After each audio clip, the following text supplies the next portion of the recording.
amazing audience. We are live now with David Calahan. David, it's definitely a great pleasure to connect with you, my friend.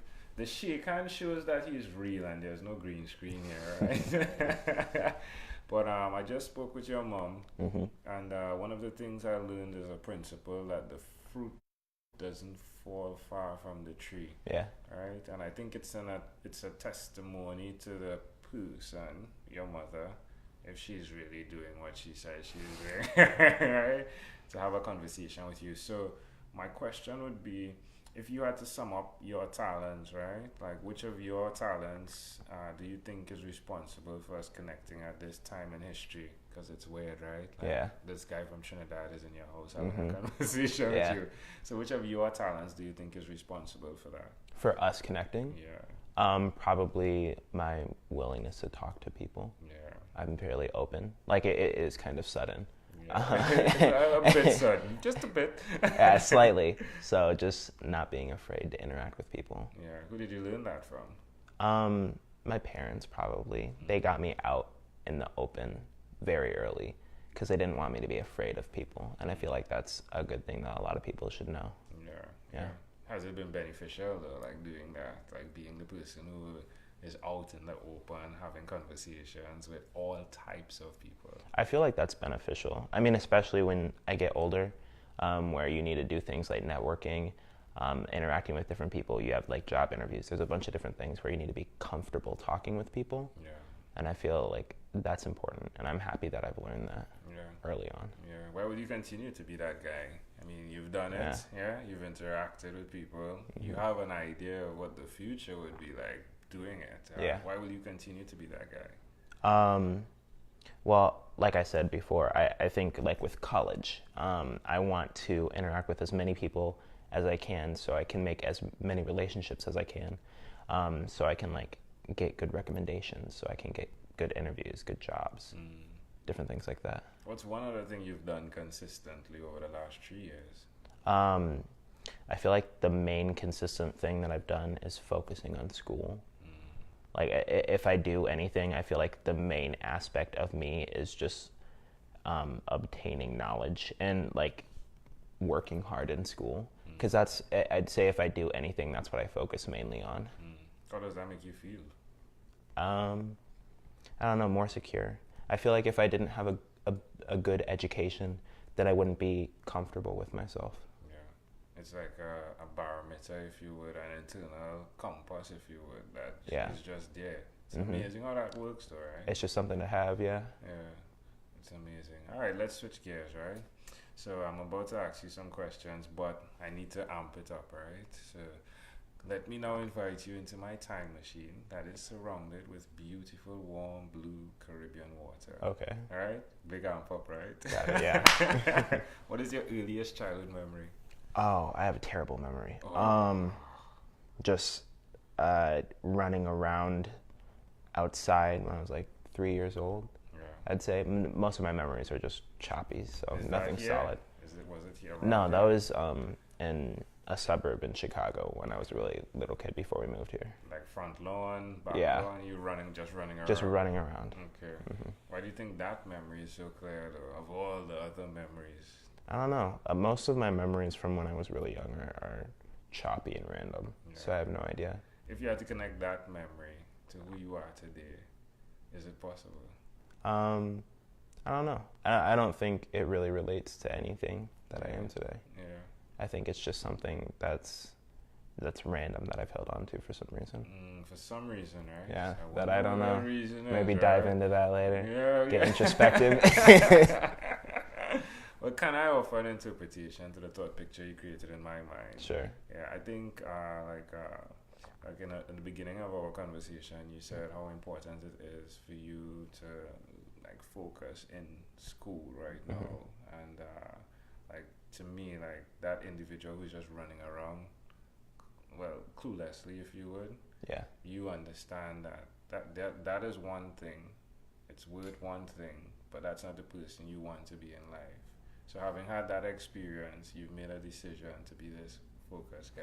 That's really deep. Yeah. You should have seen it really took it someplace else. I like that. Yeah. You should have seen on your face, like, wow, you pulled that from that. Yeah, there's like a lot going on. Yeah, it's amazing, right? Because, I mean, even with your mom, she expressed her earliest childhood memory was her father coming home and reading Dr. Seuss stories to her, and how he didn't just read, like he would do the voices. But I'm really amazed by how individuals highlight certain parts of their memory, because I think it then correlates to who they are in life, because you're doing that through your life, right? Like just whatever you were doing as that child, you're doing.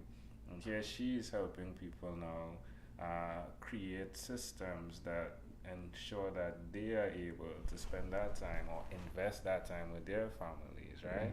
Holistically, not like, yes, I have 1 hour with my son, but to be, yes, I have 1 hour with my son or daughter, right? Whoever it may be. So it's amazing to see how all of these things can connect. Like, I'm fascinated by it in a geeky type way. Yeah, I get that. If we fast forward to when you were 12 on this time machine, what was your earliest childhood memory? Oh, 12. I don't even know what grade I would have been at 12. I think 7. 7th grade? Yeah, you think that's right? 7th grade. I don't know. School would have been. I feel like post like elementary school, school would be all of my strongest memories. Yeah. Just in class. But what would be a song? What would be Oh, a one song. Yeah. A song. Oh, my bad.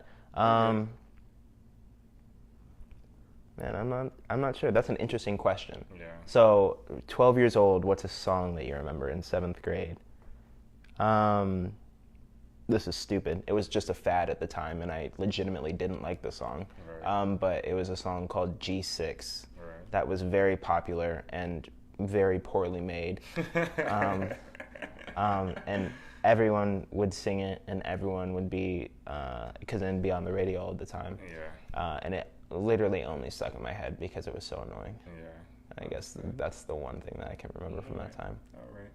Well, we've arrived at our destination, but before we get off of this time machine, there's a small declaration form, so it's yes or no, possibly a bit more, right? Have you chosen someone to pass on your skills to? Your skills of focus? At 17 years old, not yet. Okay. No. Yeah. I haven't met anybody to mentor yet. Yeah. What age are you thinking about actualizing that? I'm not sure. I haven't thought about it. Yeah. I mean, I feel like passing skills on to someone is like something that you do with a student or a child, and I haven't thought about being a teacher or having kids yet, so I don't know. All right. Do you believe in God? It's kind of weird. I think that we were put here by something, because I don't think that we could have happened randomly.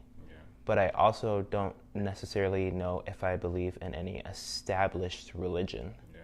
I'm not sure where I'm at currently. Like, I don't know if I believe in Christianity or Islam, or if there's some Hindu or Buddhist religion that would fit what I believe.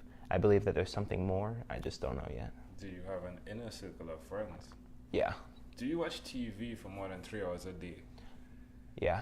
What about screen time, the phone and the computer? Is it more than 8 or less than 8 hours a day? Almost most of the day, I'd say. Because even when I'm not just like entertaining myself, I'm like taking a math class right now, and that's all in front of the computer. Yeah.